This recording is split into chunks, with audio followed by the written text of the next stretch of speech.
Alright guys, so plan for this video, we're going to be doing a little catch and cook over on the shore. I just caught this 13-inch splake. A splake is a cross between a brook trout and a lake trout, and they don't reproduce. So these fish are sterile, and that's pretty much the reason why I kept it. If that was a brook trout or a salmon or something like that, I probably wouldn't have kept it for a catch and cook. But well, that's a sterile fish and can't reproduce. Figured we'd do a catch and cook. Not gonna do anything fancy. I just brought a little fish basket that we're gonna cook it in. We're gonna get a fire going here pretty soon and have that fish for breakfast. So I think we're gonna cook that fish right here on the edge of the shoreline. Gonna walk around a little bit, see if we can find some good stuff to burn. All right, so we're looking for a good spot to have a little fire. We want to be able to see our traps. And right now we're only about 50 yards away from them, so thinking maybe right here in this hollow, a bunch of good branches to start a fire with. So I'm thinking this may be a good spot to cook that fish. Alright, so we're just going to do a small fire right here. It's just going to be a little cooking fire. It's not going to be a just stay warm fire. So I'm going to grab a bunch of these dead branches and a bunch of these dead branches, a bunch of them dead branches, and that should make a pretty good fire.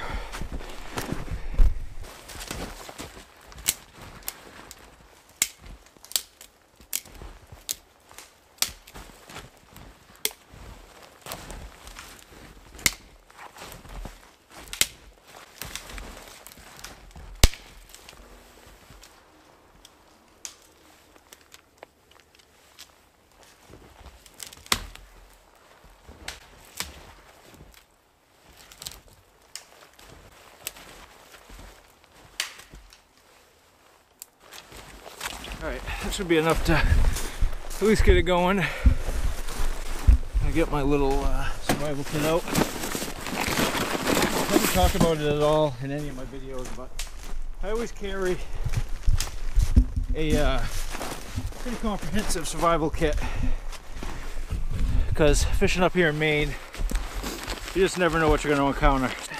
So I always keep my fire starting stuff kind of in its own little bag. I have a lighter, some matches, some fire starters, emergency blanket, a bunch of other stuff in here that I'm not going to go over right now. But it shouldn't take us long to get this fire going. A lot of nice dry stuff, so probably just use one of these little fire starters there, and this should be rolling.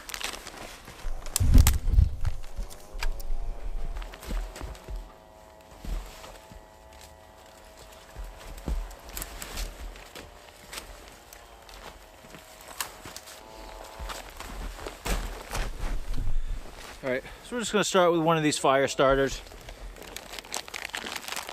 This isn't going to be any fancy fire starting, catch and cook or anything like that. Just going to get this going as soon as we can.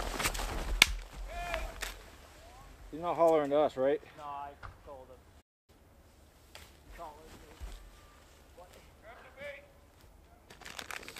So I always carry these fire starters. They're great for getting fires going. I could get it going without it, but it certainly speeds the process up a little bit.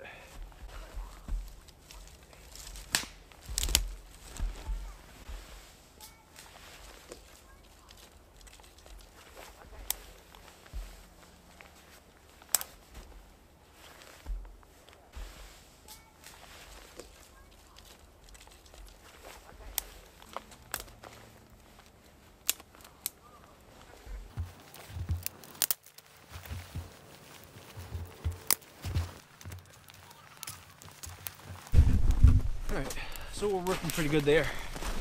Just gonna wait for this to get down to a little bit of a coal base. And we're gonna put some of this bigger stuff on.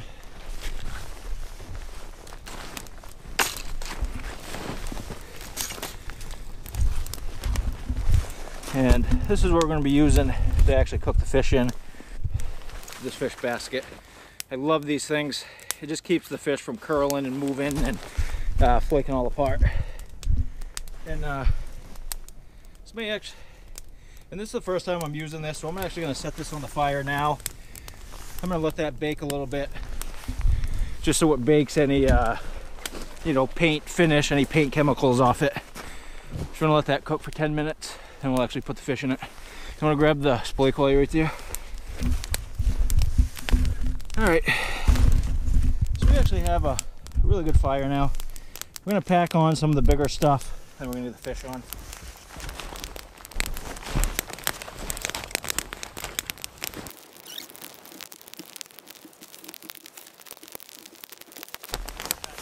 So what I tried to do is create a little bit of a shelf here that I can just set this basket on, and that fish will cook right there on the basket, just like that. It should sit on there nice and flat.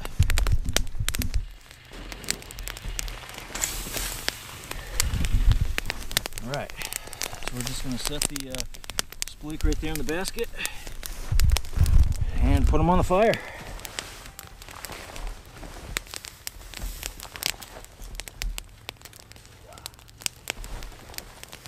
There we go. That's probably one of the easiest ways to cook a fish, whether you're on a fire, whether you're cooking on the grill.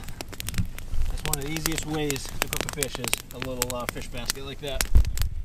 So what we're going to do is a couple minutes each side, and that fish should be done. The thing about fish is it doesn't take long to cook. Okay, we're going to do a quick flip. I'm actually going to move that fish a little bit off to the side, because there's a lot of heat coming up through there, so I'm going to maybe keep that fish right there.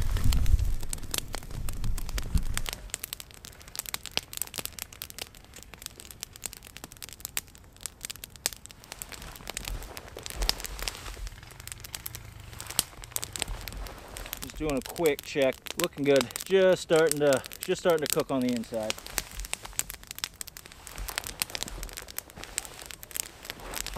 I'm going to cook this fish upside down so we get the back, because the back sometimes takes a little longer to cook. So we're just going to get a little more heat on that fish's back, and it should cook pretty evenly.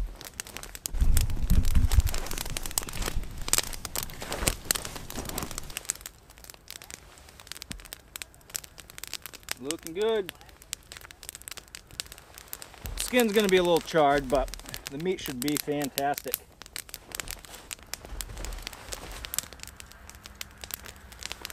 So that's probably the last flip.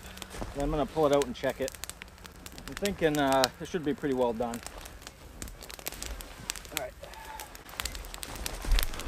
We're going to do a quick check on this.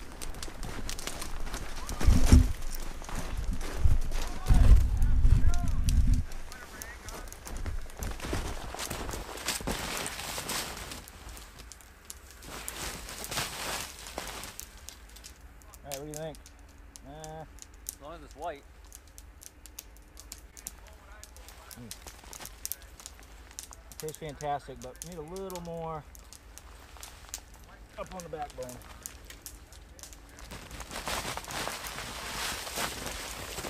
Alright, so we need just another minute or two with this thing flipped upside down.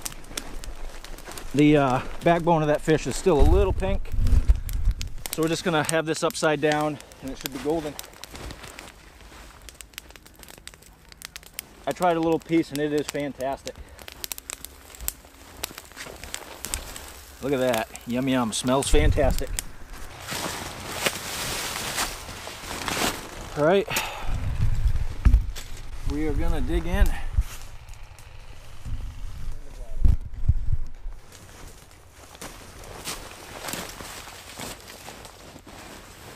Look at that. Looks pretty gnarly because of the black skin, but look at all that meat right there. Alright, here we go. First actual piece of it, minus that little one I tried earlier.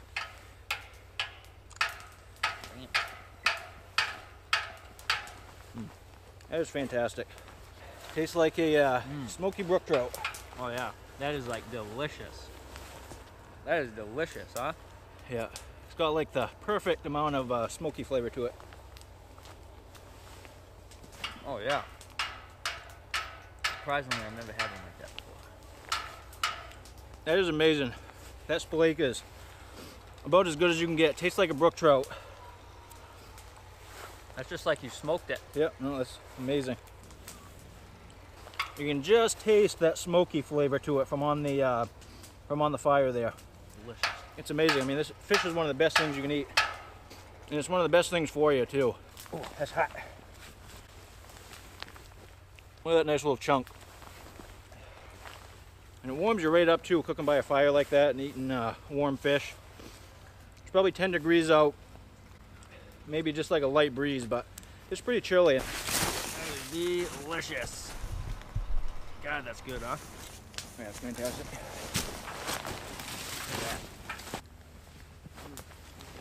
Another nice big chunk. That is delicious. I know, that's the way to cook it. All right, last chunk. Last little piece. Little bone, don't need that. You want that skin? You don't eat skin, right? No.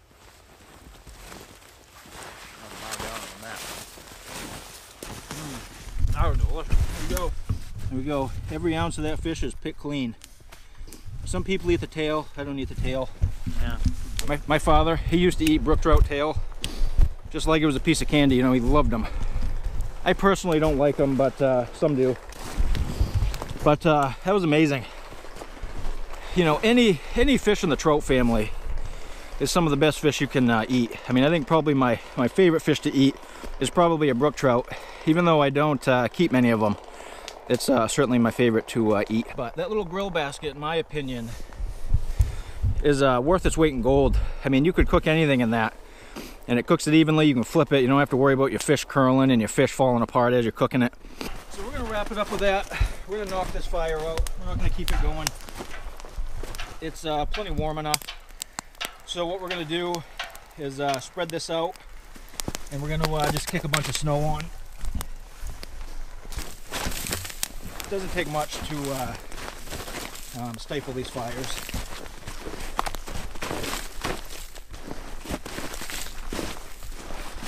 And we'll come back and check in 20 minutes just to make sure it's out. But we use pretty small pieces of wood, so you know, this wood's not going to take long to stifle. Here we go. So that little fire is buried by about a foot of snow. That's easily going to go out. But we're going to come back in 10 minutes just to double check to make sure it went out. But probably going to be doing a few more of these catch and cooks. I want to try yellow perch. I've never tried yellow perch before. Some people rave about them. I've just never tried it. But so that's something I'm going to try. I'm going to try like a crappie catch and cooks. I've only eaten maybe one of them. Definitely going to be doing a few more of these catch and cooks. So stay tuned and we'll see you on the next one.